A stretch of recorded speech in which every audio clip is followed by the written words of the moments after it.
something new. It's doing more of what actually works.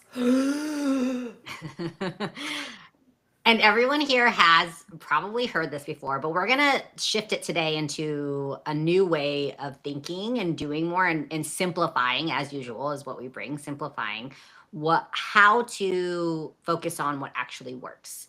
And in our experience, it really helps boil down why us as entrepreneurs, because we do the same thing, get distracted by new ideas. We call it shiny object syndrome, right? Like, and really where you need to double down on the boring shit. Honestly, you just need to double down on the boring shit that you find is super boring and lame. That's where businesses thrive, right? If you think about it, then the concepts, Greta, that like Napoleon Hill, like, you know what I mean? Like all those people, like those are still relevant to today. Why? Because you don't have to change. You don't have to come up with a new thing.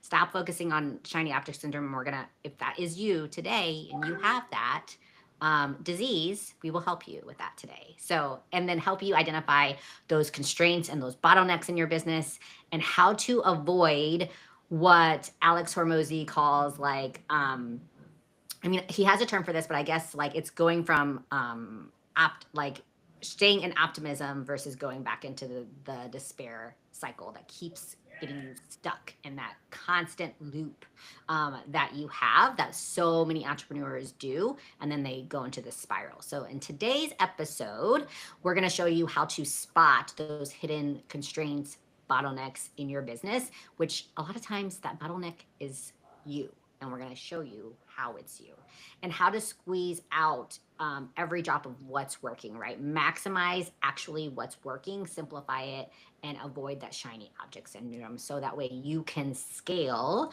with simplicity and doing more by actually doing less. A lot of times we overcomplicate things in our lives. So, Greta, what is the first topic? Yeah, the first thing that we're going to talk through is that we always want to 10x what's working before trying anything new. And I do feel like I need a huge asterisk because I'm about to talk through ad strategy. And if you've done ads before, you're going to be like, but Greta, it's not as straightforward as just spending 10 times more. Obviously, I'm about to oversimplify things insanely because we're going to be on a 10 to 15 minute YouTube video. That's the reason you would book a strategy session with us, because there are nuances to everything that we're about to talk about. But one of the things that I think we've been shown over and over again over the last few years, Judy, and then I think especially now that we're in Hormozi's mentorship and we're in there consuming content, is basically like, if your ads are working, why aren't you spending 10x more? Wait, what? Right? Like that feels very scary, at least to me. And I know it has to our clients as well. You know, one of the things that we talk a lot about is that we can get you started with ads and get you started seeing success with ads with as little as $1,500 per month. And so then when we're coming back to them and saying, hey, let's up this to 10K, that can feel a little bit scary. First of all, we don't do it overnight. So don't worry, we're not coming to people saying, hey, you were spending 1,500, it was working, let's spend 10,000. We are slowly increasing our spend and we're monitoring the data to ensure that the return on ad spend is staying in the positive. So you will never work with Bringing Simplicity and spend 50K and net nothing, which is what our current client, who I'm about to tell you about, is something that we're like straight up working with her right now. So she has 3 solid offers. All of them sell organically and all of them sell very well. And so she wanted to add in ad strategy to reach new audiences and to make sure that her warm market actually knew what she was saying.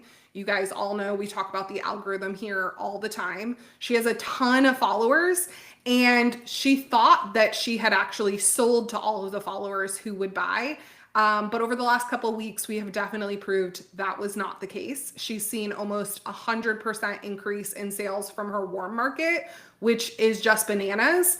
And that is partially tailored to the strategy we use. But when we first talked through her ad strategy, she very much was like, I want to run ads to each of these offers.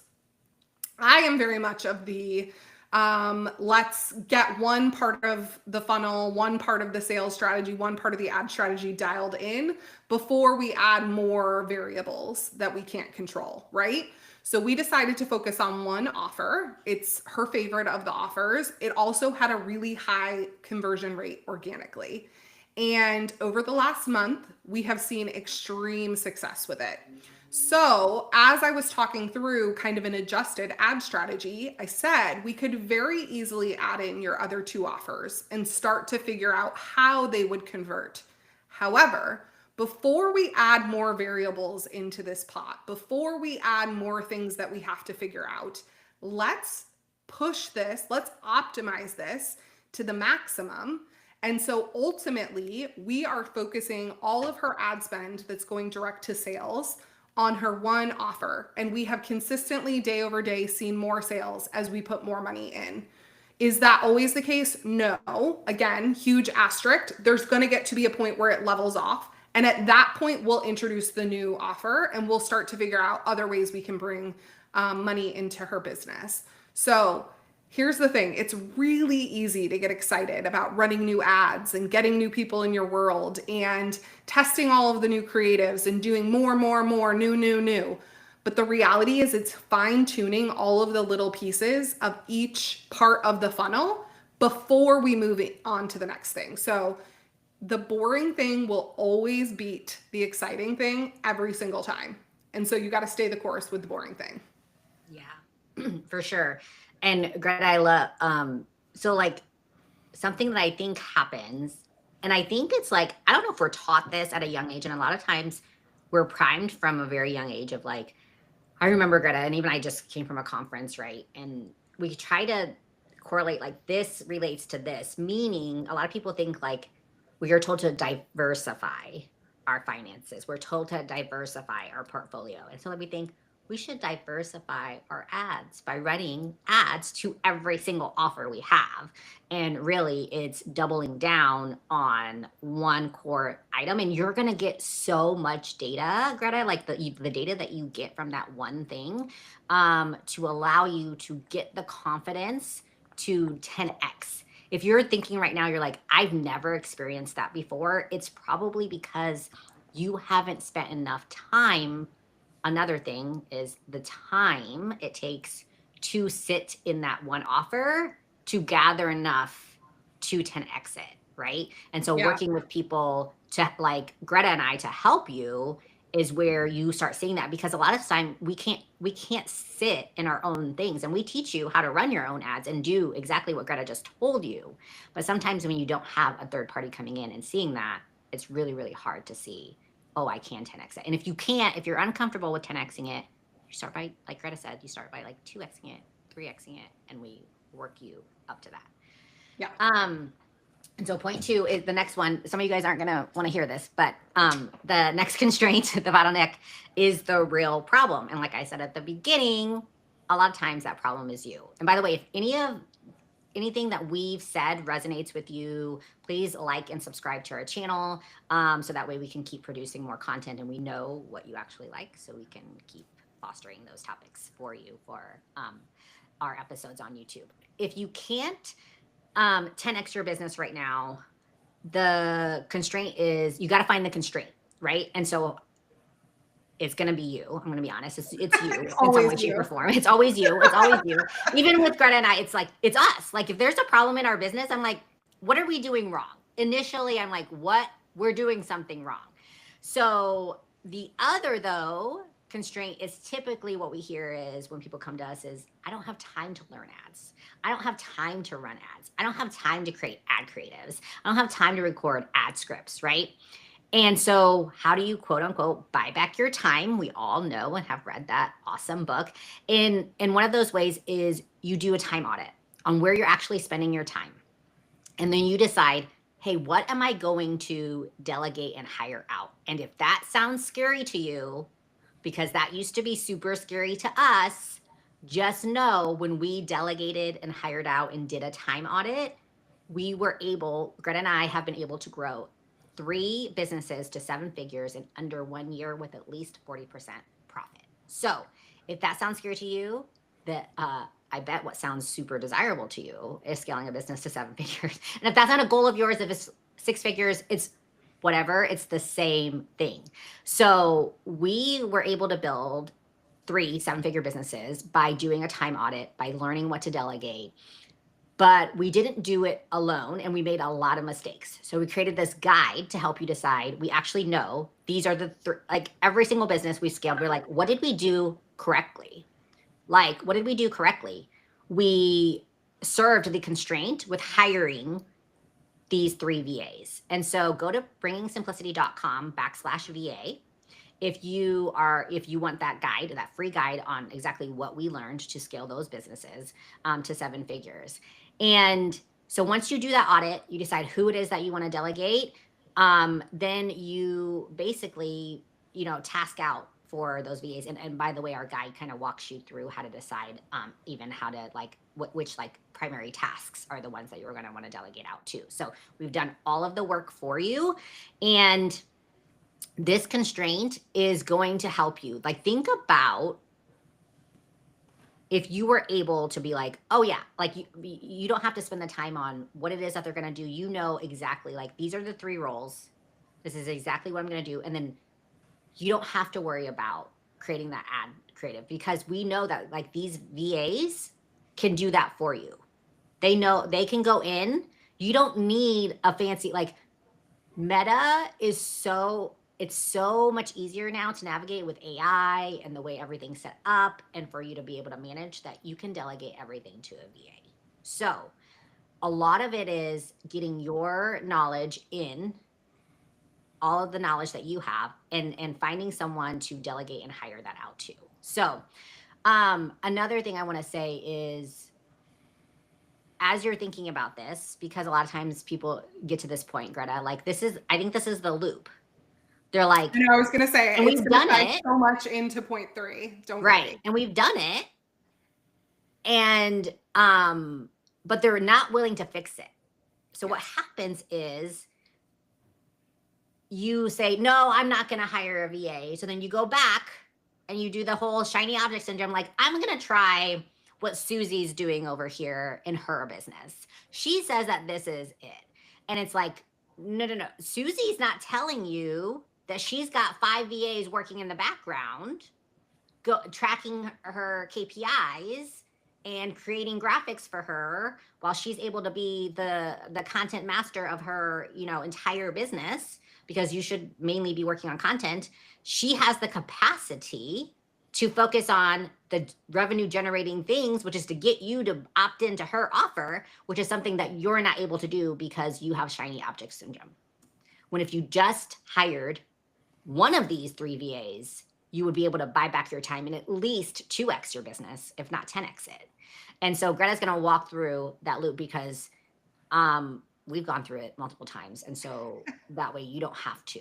So listen to what Greta has to say. Yeah, I was just going to say, it's so funny because I think anytime somebody hears 10x, I mean, I at least know there were times in my life where I was like, you expect me to do 10 times more than I'm currently doing? Like, I'm already working 12-hour days. Like, I can't 10x that, right? And you don't 10x something by doing more yourself. You do 10x something by having other people in your life who can fill in the gaps that is not your zone of genius, right? We're not asking you to remove yourself completely from the business. We're asking you to take yourself out of the parts of the business that don't require your brain so that you can do 10 times more of what is required from you, right? And so you've kind of alluded to this the whole time, Judy, but Hormozi talks about the optimism despair cycle. And that's that most entrepreneurs are stuck in a loop of excited, frustrated, quit, repeat, right? So excited, frustrated, quit, repeat. We have a successful model. We're able to make sales. Then we feel like all we're doing is managing the day-to-day, right? We became entrepreneurs so that we could own our schedule, and suddenly we're stuck working 12-hour days because we have constant requests from clients and our inboxes are always full and social media never stops and we can't stop lead gen. and like we have to make sure, and like blah, blah, blah, blah, like it could go on and on and on. Like you can feel your anxiety and frustration. And so you're like, never mind, I'm going to go do this super easy. Like, oh, I've been hearing a ton about investing in laundromats. Like, I'm going to invest in a laundromat, right? And the irony is, kind of going back to that first point you talked through, Judy, is that we have had the opportunity to work with seven-figure entrepreneurs over and over again. And the one thing that we have really seen and learned is that they're all doing the basics, the boring basics over and over again. And they all have support, key support for the things they don't enjoy doing, right? It helps you get through that frustrated quit piece when you get to show up in your zone of genius, right? So, and it's the difference also between uninformed optimism and informed pessimism, and then ultimately the valley of despair, right? So in the beginning, when you're like, I'm going to start a laundromat, you have uninformed optimism. You've only consumed Instagram posts that make it seem super easy. Then you realize, oh wait, this isn't actually any easier than the business I was doing. So now all of a sudden it's informed pessimism. You're like, oh man, I still have to market this business. I still have to get leads, and I still ultimately have to make sales. Like no matter what type of business you're in, you have to market, you have to sell. Like doesn't matter what you're doing, right? And so you have to reframe it that you're going to push through, and you're going to get to a place of informed optimism and ultimately achievement. And you're going to really like ground yourself in that success. And you're going to surround yourself with people who can support you through the tasks that feel frustrating, right? So success isn't about chasing easier. It will never, quote unquote, get easier, right? It's about staying with what's hard until it works. And then it's about offloading the things you don't love doing. I think it's funny because I'm like, who gets into business because like this is gonna be so easy, like, but they tell you that all the time. I know they say like, and that's what it is, right? Like it's like what they say is like, oh, it's gonna be so easy. It can be easy. We do make it hard, but what they don't tell you are the parts that make it easy, which is partnering with people like Greta and I, or other people who will be, like Greta said, be with you when you're in that valley of despair to keep you going, right? That's, I mean, if you're looking again, let me use Susie over here as an example. Like Susie also doesn't tell you, if you were going to relate this to life, like it's like, okay, why do people, when they're in that valley of despair where they're like, maybe they start a new fitness program and they're like, oh, I can't keep doing this. I can't keep working out. I don't have the time.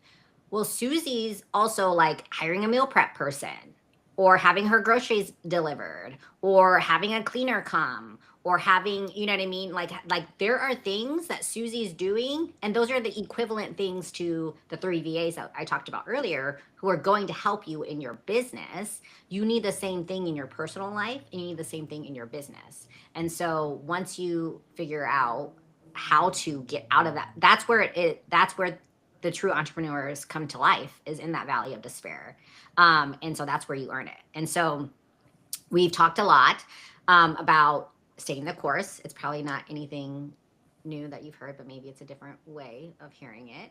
But there are times in your business where you're going to get stagnant, but just keep pushing through and continuing to do more, again, of what works. And so next week, which I'm like, oh, God, is this correct about next week?